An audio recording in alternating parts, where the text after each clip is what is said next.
Hola, ¿qué tal a todos?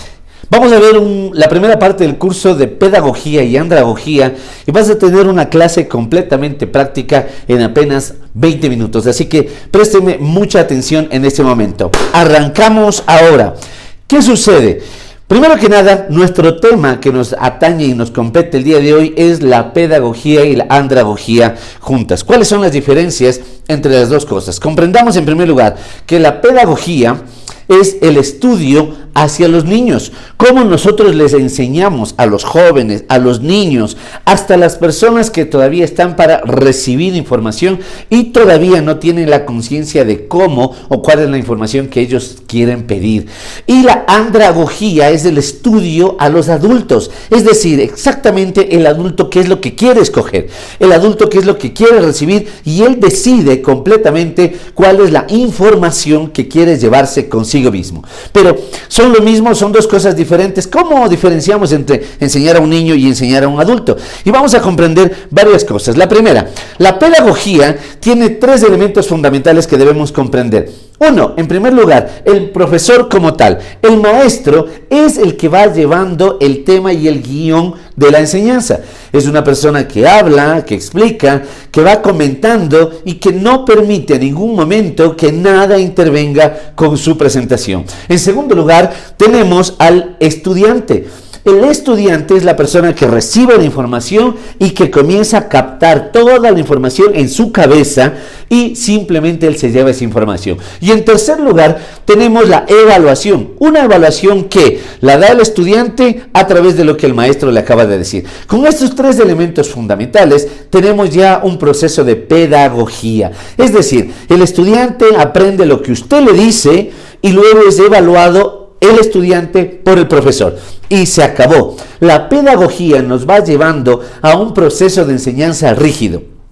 A través de la pedagogía hemos aprendido toda nuestra vida, matemáticas, geografía, historia, álgebra, todos los elementos que nosotros hemos sabido. Pasamos por un proceso de pedagogía desde que tenemos 3, 4, 5 años de edad, todo lo que es el jardín, la escuela y el colegio como tal. No tenemos ninguna manera de poder desencasillarnos de ese proceso y estamos armados en todo un tema en donde el docente es el guía.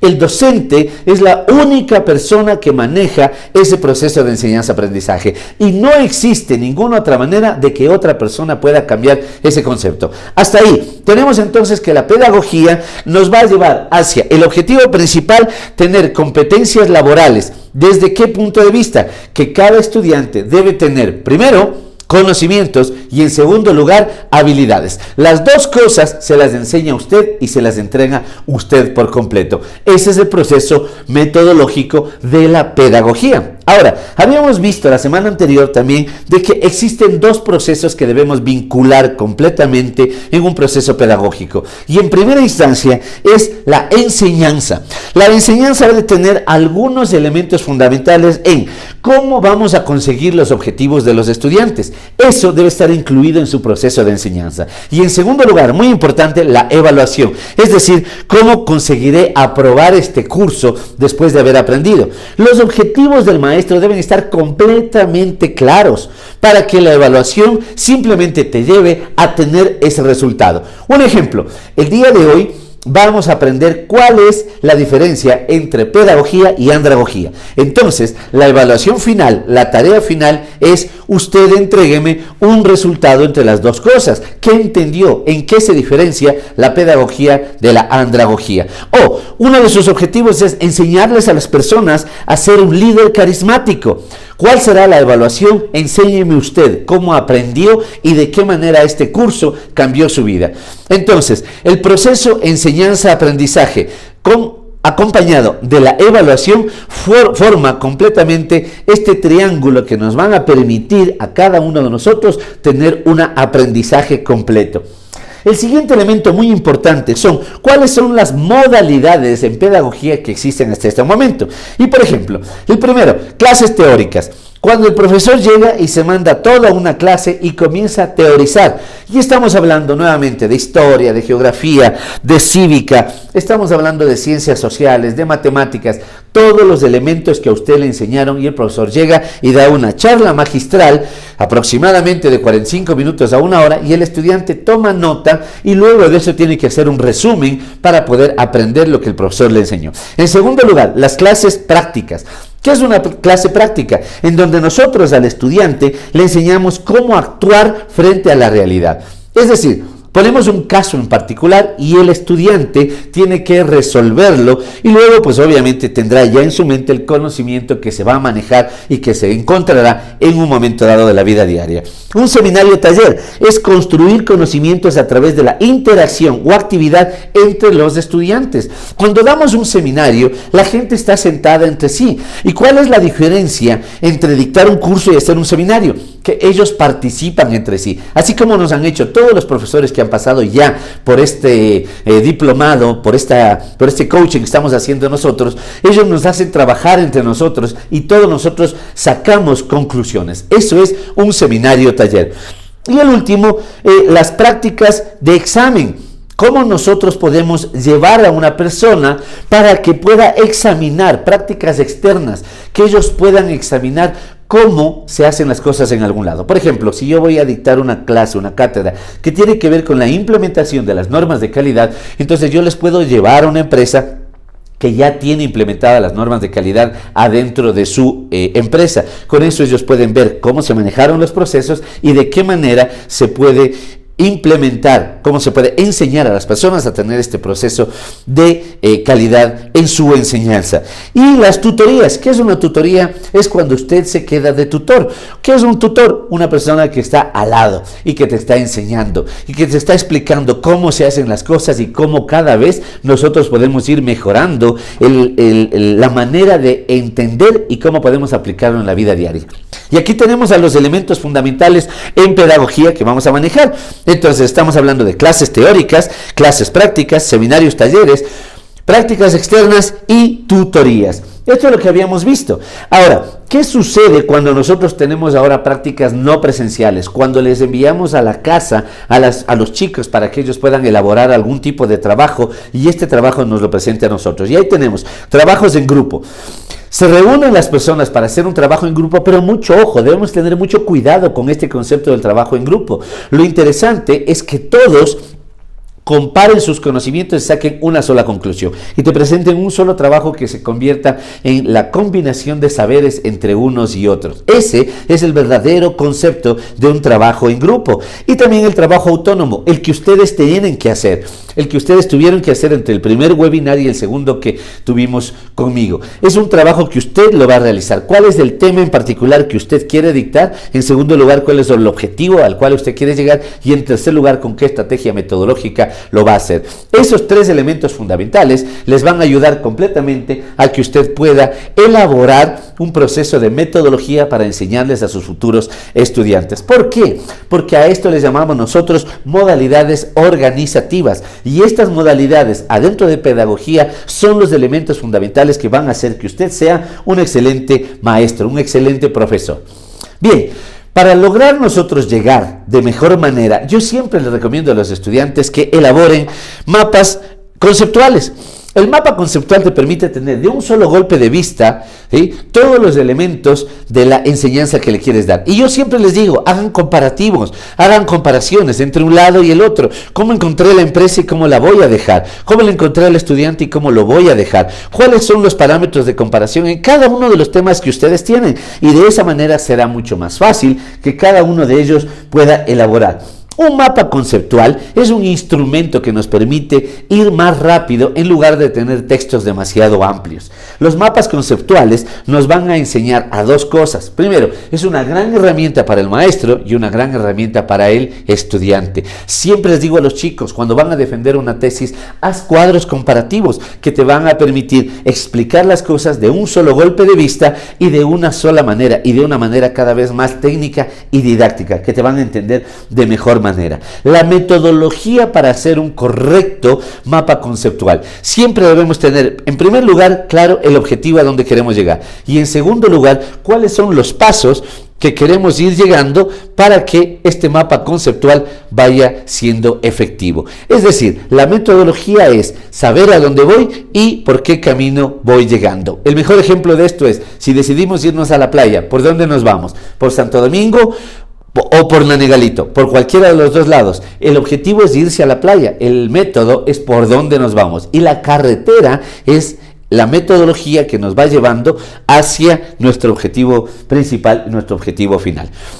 Ejemplos de mapas conceptuales existen algunos, pero en pedagogía lo más importante es que el mapa conceptual se quede guardado en la mente del estudiante y puedan tranquilamente, después del mapa conceptual, elaborar un resumen o sacar una conclusión para que el estudiante pueda recordar. ¿Para qué aprendemos? ¿Para qué le enseñamos al estudiante? Mi historia es de enseñarles a ustedes para que cuando estén en sus trabajos diarios, ustedes puedan aplicar esos conocimientos, que sea de manera sencilla, el recordar los conocimientos que aprendimos acá. ¿De qué nos sirve que yo le enseñe algo y el momento en el que usted en su trabajo diario no lo recuerde para nada? Para eso nos sirven los mapas conceptuales. Luego de tener un mapa conceptual, entonces vamos a establecer el proceso de aprendizaje corporativo, cooperativo.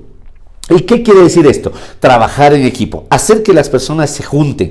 Una de las experiencias que yo hago es, les doy un solo elemento, un solo examen, una sola prueba a los estudiantes y tienen que resolverla en grupos de a 5 personas. Y les dejo que puedan trabajar con libro abierto.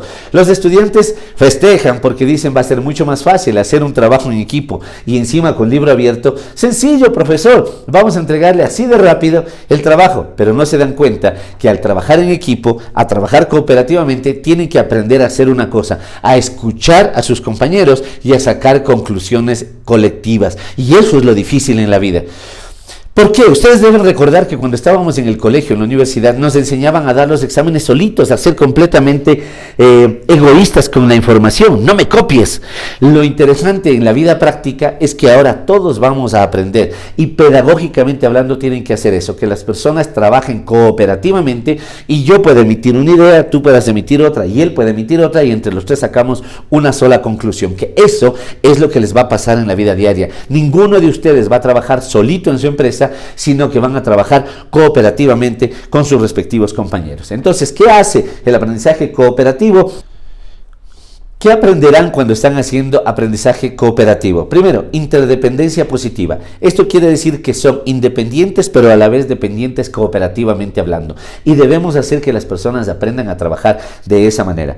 Responsabilidad individual y grupal. O en inglés esto se llama accountability. Y no quiero cambiarle la palabra del inglés al español porque la responsabilidad en español no es una palabra que me llena, que dice cuál es realmente la accountability que tú tienes que poner el momento de hacer un trabajo grupal con tus compañeros. En tercer lugar, la interacción. Fomentamos la interacción porque hay gente que vive completamente encerrado en sus 4 paredes y no le gusta interactuar con las demás personas. Como cuarto, habilidades sociales y también de pequeño grupo. ¿Por qué? Porque nos vamos a reunir, vamos a hacer un grupo, vamos a compartir un café, un almuerzo, van a venir a mi casa o van a ir a la casa de alguna persona y aprenderán a interrelacionarse como grupo. Y el último, autoevaluación del proceso grupal, porque cada uno de los grupos lo vamos a ver como un ente individual y obviamente al final vamos a evaluarnos entre todos, a saber completamente evaluarnos completamente. Entonces tenemos que los elementos esenciales en la